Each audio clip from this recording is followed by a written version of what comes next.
नमस्कार, वंदे मातरम। दोस्तों, स्वागत है आप सबका सैनिक पाठशाला में। वित्त मंत्रालय ने 8वें पे कमीशन से पहले केंद्र के कर्मचारियों के लिए एक बहुत बड़ी सौगात दे दी है। दोस्तों, कहीं कहीं मीडिया में तो इस सौगात को 8वें पे कमीशन से पहले का अंतरिम राहत के तौर पे भी बताया जा रहा है। क्या है इसके बारे में आगे जानकारी दूंगा, क्योंकि लाखों कर्मचारियों को अब इस डिसीजन की वजह से, इस फैसले की वजह से फायदा होने जा रहा है। क्या क्या फायदा होगा इसके बारे में आगे जानेंगे दोस्तों।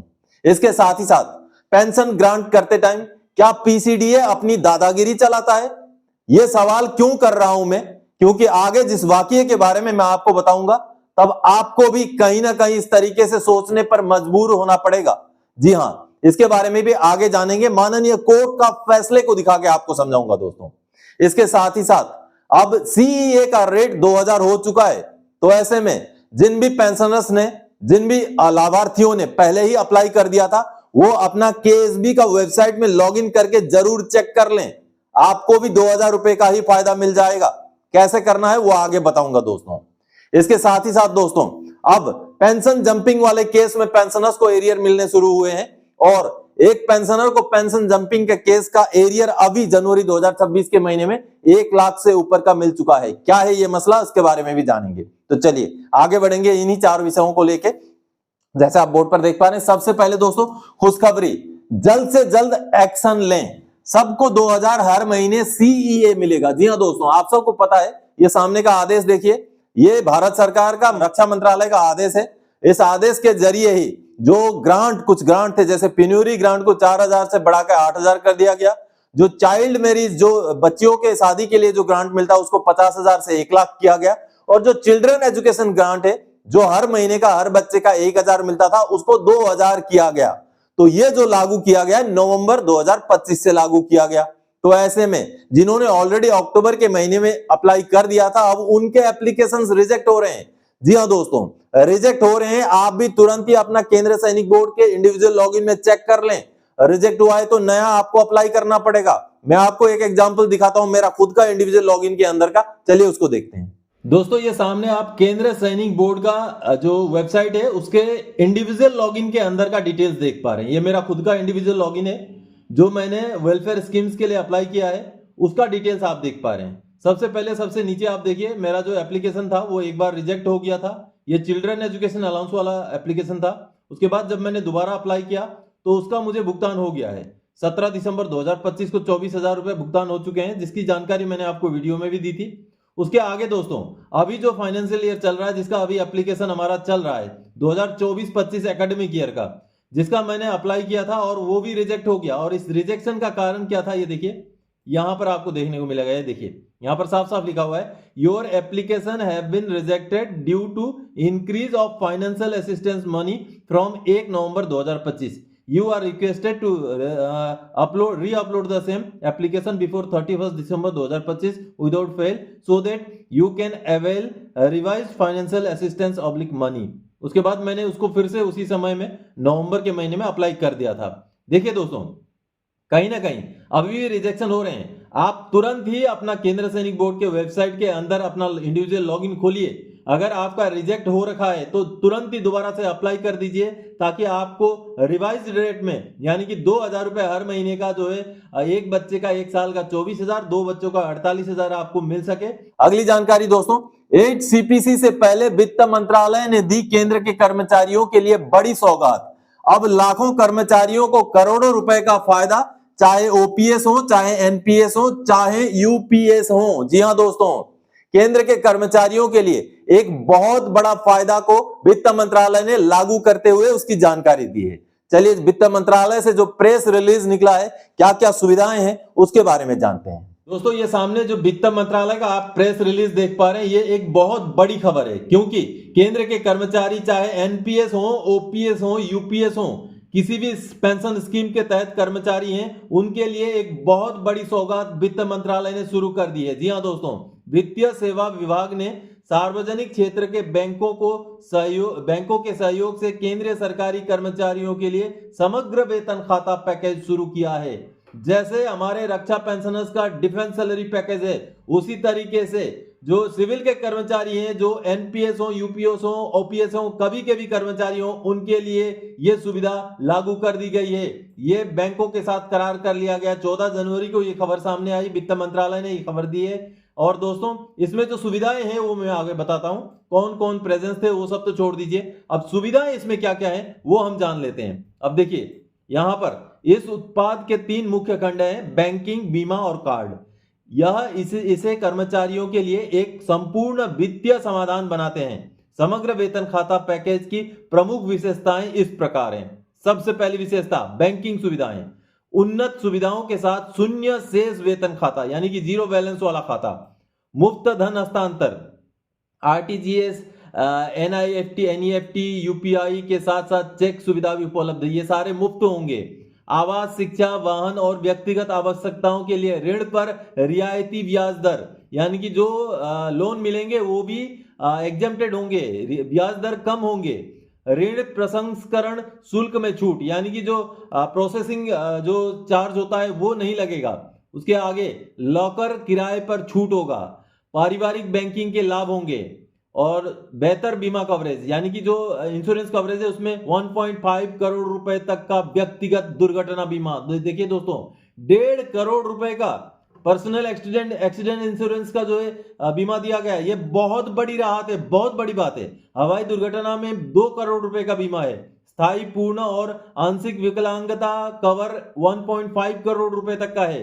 टर्म लाइफ इंश्योरेंस 20 लाख रुपए तक की अंतर्निहित टर्म लाइफ इंश्योरेंस सुरक्षा, किफायती प्रीमियम पर बीमा कवरेज को बढ़ाने के लिए अतिरिक्त टॉप अप सुविधा के साथ दिया जाएगा। स्वास्थ्य बीमा, स्वयं और परिवार के लिए व्यापक स्वास्थ्य बीमा कवरेज। इसमें एक बेस प्लान और अतिरिक्त टॉप अप सुविधा शामिल है। इससे किफायती प्रीमियम पर बीमा कवरेज को बढ़ाया जा सकता है। और डिजिटल और कार्ड की विशेषताएं इसमें क्या क्या है? इसमें डेबिट और क्रेडिट कार्ड पर बेहतर लाभ होगा। Airport lounge access, reward program और कैशबैक ऑफर मिलेंगे। असीमित लेन देन और शून्य रखरखाव शुल्क। समग्र वेतन खाता पैकेज की पूरी जानकारी वित्त विभाग डीएफएस की वेबसाइट पर उपलब्ध है। तो दोस्तों, ये एक बहुत बड़ा जो है राहत दे दिया गया है, बहुत बड़ी सुविधा का जो है आगाज कर दिया गया है, जो केंद्र के जो सिविलियन कर्मचारी हैं उनके। तो आप सबने देखा दोस्तों, हालांकि ऐसी सुविधा पहले केवल डिफेंस के जो कर्मचारी या पेंशनर्स हैं उनके लिए हुआ करता था, अब सबके लिए इसको लागू कर दिया गया है। ये एक काबिले तारीफ कदम है। लेकिन क्या आप मानते हैं, क्या इसको हम 8वें पे कमीशन से पहले का अंतरिम राहत के तौर पर देखा जा सकता है? मेरे हिसाब से तो नहीं देखा जा सकता, लेकिन फिर भी ये कदम बहुत अच्छा है। सरकार ने ये बहुत अच्छा कदम उठाया है। लाखों की संख्या में जो कर्मचारी हैं उनको इसका सुविधा का फायदा जरूर मिलेगा। चलिए अब अगली जानकारी दोस्तों, स्पर्श से आई खुशखबरी। पेंशन जंपिंग के केस में भुगतान हुआ 1,15,824 का एरियर। जी हां दोस्तों, पेंशन जंपिंग के केस भी देखे गए हैं, जिसके बारे में सैनिक पाठशाला ने ही आपको जानकारी दी है। पेंशन जंपिंग किसे कहते हैं?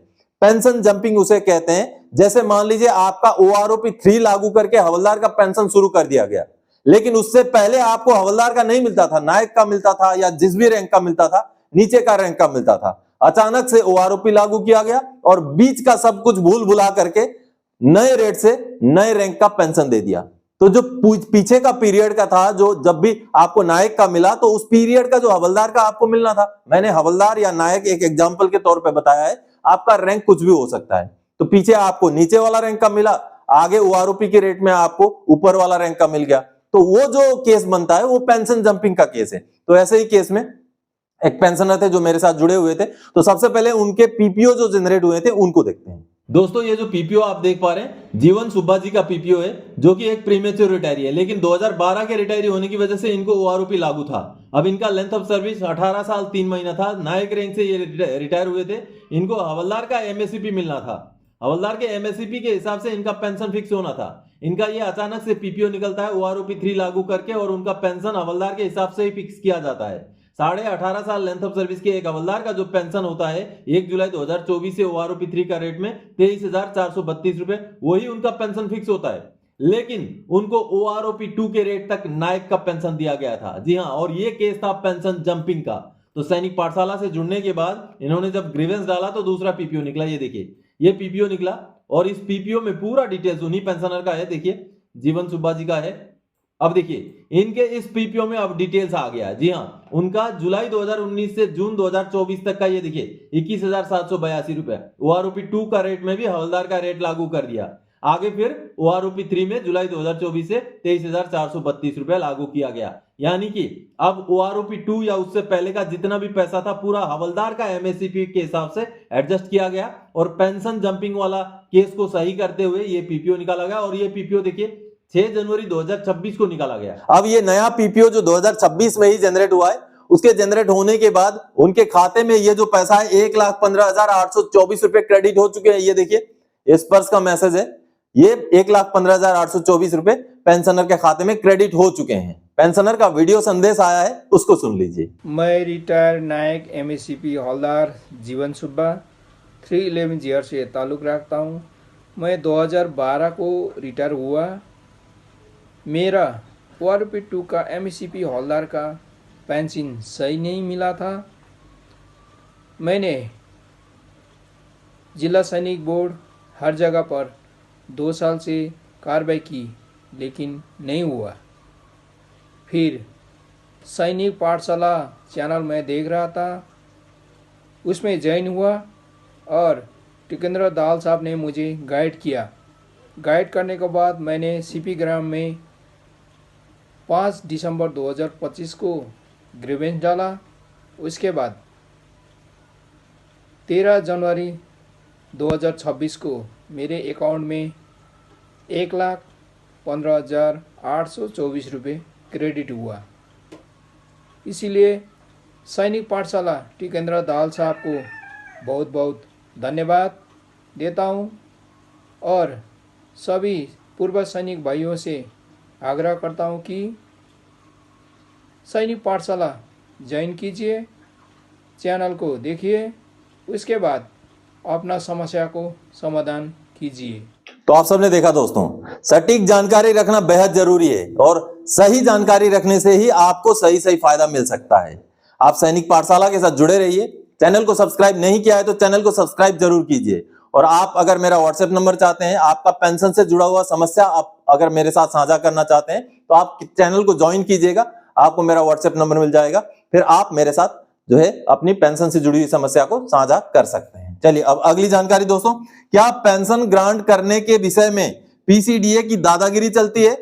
पेंशनर की हुई जीत पर सवाल बड़ा खड़ा हुआ होता है। जी हाँ दोस्तों एक बहुत ही हैरत अंगेज करने वाला जो है वाकया सामने आया है, जिसमें पेंशनर को कुछ और ही पेंशन मिलना था, लेकिन पीसीडीए ने उसको बदल करके कुछ और दे दिया। लेकिन अब कोर्ट ने उसके ऊपर टिप्पणी करते हुए सारे नियमों को, सारे जो रूल्स हैं उनको खंगालते हुए पेंशनर को सही पेंशन का जो है ग्रांट कर दिया है। चलिए कोर्ट का जो जजमेंट आया उसको देखते हैं। दोस्तों माननीय एएफटी लखनऊ का 9 जनवरी 2026 का ये जो ऑर्डर का कॉपी आप देख पा रहे हैं, ये बेहद हैरान करने वाला ऑर्डर है।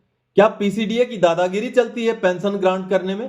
क्योंकि दोस्तों मैं क्यों बोल रहा हूं आगे आपको समझ में आएगा। अब इसका ब्रीफ केस आप समझिए। Brief fact of case are that the applicant's husband late सिपाही ASH Arvind Kumar was enrolled in army on 28 February 96 during the course of his service while posted with 9 composite platoon located in Nimmu in Leh. The applicant's husband was on sentry duty on 6 August 2010. The composite platoon was hit by massive landslide consisting of slush, boulders and rocks at about 0300 hours following a cloud burst in which the complete platoon was destroyed and he got buried under 8 to 10 feet slush. देखिए घटना क्या हुई थी। एक जो है जो बादल फटने की घटना होती है और ऊपर से बड़े बड़े बोल्डर्स कीचड़ वगैरह बह के आता है और पूरा प्लाटून बह जाता है, जिसमें उनके जो हस्बैंड है, जो एप्लीकेंट है, उनके हस्बैंड भी उस कीचड़ के अंदर दब जाते हैं। 8 से 10 फीट नीचे दब जाते हैं और आफ्टर ए प्रोलॉन्ग सर्च, लंबी जो है सर्च के बाद, लंबे समय तक ढूंढने के बाद 9 अगस्त 2010 को, देखिए ये घटना थी 6 अगस्त 2010 की और 9 अगस्त 2010 को उनका जो है बॉडी रिकवर किया जाता है। उसके बाद आगे कोर्ट ऑफ इंक्वायरी होता है और सब कुछ नियमों को ध्यान में रखते हुए इस डेथ को बैटल कैजुअलिटी करार दिया जाता है। बिल्कुल बैटल कैजुअलिटी करार दिया जाना चाहिए था और दिया गया। उसके बाद बैटल कैजुअलिटी करार देने के बाद उनका लिबरलाइज फैमिली पेंशन के लिए पेंशन अप्लाई किया जाता है। अब उसके बाद देखिए अब क्या हुआ है, since death of her husband the applicant is in receipt of special family pension, लेकिन उनको स्पेशल फैमिली पेंशन मिला है। अब इसमें घुंडी क्या है, देखिए यहां पर घुंडी ये है कि इतना claim for grant of liberalize family pension was processed by letter 24 November 2010 but PCDAP Prayagraj has rejected the claim vide letter dated 14 January 2011 stating that the individual died due to sudden cloud burst followed by massive landslide while on duty and hence the cause of death is an accidental death in performance of military duty and falls in category C of para 4 of policy letter dated 31 January 2001 as per which the applicant is entitled for grant of special family pension। देखिए PCDA क्या बोलता है, army headquarter ने पूरा अपना approval दे दिया, court of inquiry हो गया, बैटल कैजुअलिटी डिक्लेयर कर दिया गया, उनका लिबरलाइज फैमिली पेंशन के लिए केस प्रोसेस किया गया, तब जाकर के PCDA बोलता है कि नहीं भाई ये तो बादल फटने की वजह से हुआ है, इनको तो लिबरलाइज फैमिली पेंशन लागू नहीं है, इनको तो स्पेशल फैमिली पेंशन लागू है। कहने का मतलब है आप देखिए कहां पर कैंची चला रहे हैं। Thus keeping in view the facts and circumstances of the case, various policies and judgments of the Honorable Supreme Court with regard Article 14, we converge to the view that the applicant is entitled for grant of liberalized family pension with effect from next date of death in respect of her husband। यानी कि देखिए देख लीजिए अब माननीय court ने बोल दिया कि लिबरलाइज फैमिली पेंशन दो। जब आर्मी हेडक्वार्टर ने कोर्ट ऑफ इंक्वायरी ने ये डिक्लेयर किया था कि उनको लिबरलाइज फैमिली पेंशन मिलना चाहिए, जब बैटल कैजुअलिटी है तो लिबरलाइज फैमिली पेंशन दिया जाना चाहिए, तो ये नहीं होना चाहिए। इस तरीके से PCDA अपनी किरकिरी ना कराए, क्योंकि ये बहुत ही अपनी जिंदगी का न्यौछावर कर देना ड्यूटी करते हुए, ड्यूटी के दौरान, चाहे वो बादल फटने से हुआ हो, चाहे वो दुश्मन का गोला गिरने से हुआ हो, जब उसको बैटल कैजुअलिटी डिक्लेयर कर दिया गया तो उनको लिबरलाइज फैमिली पेंशन 2010 में ही दिया जाना चाहिए था, जो गलत किया गया। अब माननीय कोर्ट ने उस गलती को सुधारा है और कहीं ना कहीं PCDA को आईना दिखाया है। आप क्या मानते हैं दोस्तों? आप भी इस मुद्दे के ऊपर जरूर कमेंट कीजिएगा। तो दोस्तों आज के इस वीडियो में इन्हीं जानकारियों के साथ आया था। आगे और कोई जानकारीदायक आपसे सरोकार रखने वाला विषय लेकर मैं फिर से हाजिर हो जाऊंगा। तब तक के लिए जय हिंद दोस्तों।